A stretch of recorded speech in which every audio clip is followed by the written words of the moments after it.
বাইদারদিঘি new Jibanananda শিশু নিকেতনে ৭৬তম প্রজাতন্ত্র দিবস উদযাপন।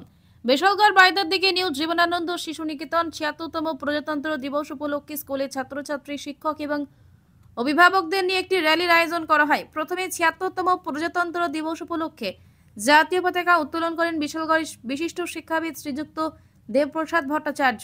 জাতীয় পতাকা উত্তোলনের পর এক সুবিশাল র্যালি শুরু হয়। নিউ জীবনানন্দ শিশু নিকেতন থেকে বাইদারদিঘি হায়ার সেকেন্ডারি স্কুল হয়ে নিউ জীবনানন্দ শিশু নিকেতনে এসে র্যালি শেষ হয়। এই র্যালিতে বাইদারদিঘি এলাকার অভিভাবক সহ বিশিষ্টজনেরা স্বতঃস্ফূর্তভাবে অংশগ্রহণ করেন। উক্ত র্যালিতে উপস্থিত ছিলেন বিশালগড়ের বিশিষ্ট শিক্ষাবিদ শ্রীযুক্ত দেবপ্রসাদ ভট্টাচার্য, শ্রীযুক্ত আতুল কুমার সিনহা, বাইদারদিঘি পঞ্চায়েত প্রধান শ্রী অনুপ কুমার সিনহা, উপপ্রধান মিঠুন মিয়া, সদস্য প্রদেশ দেবনাথ, জম্মু জেলা প্রেস ক্লাবের সভাপতি আমির হোসেন, বাজার কমিটির সম্পাদক শৈলেন্দ্র ভৌমিক, রমেশ দেবনাথ, হাসেম খান, বিশিষ্ট শিক্ষাবিদ মহরম আলী, পরিচালন কমিটির সভাপতি শ্রীধামচন্দ্র ভৌমিক, প্রধান শিক্ষক আক্তার হোসেন সহ অন্যান্যরা স্কুলের বিভিন্ন সামাজিক কর্মসূচিতে বেজায় খুশি এলাকার অভিভাবক সহ শুভবুদ্ধি সম্পন্ন মানুষ। বিশ্রামগঞ্জ থেকে আমির হোসেনের রিপোর্ট।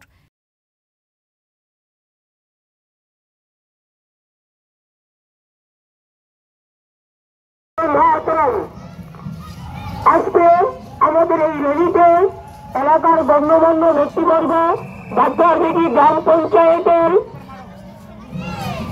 সকল পঞ্চায়েত সদস্য পদাধিকারী ব্যক্তিবর্গ, বাইদারদিঘি ব্যবসায়ী সমিতির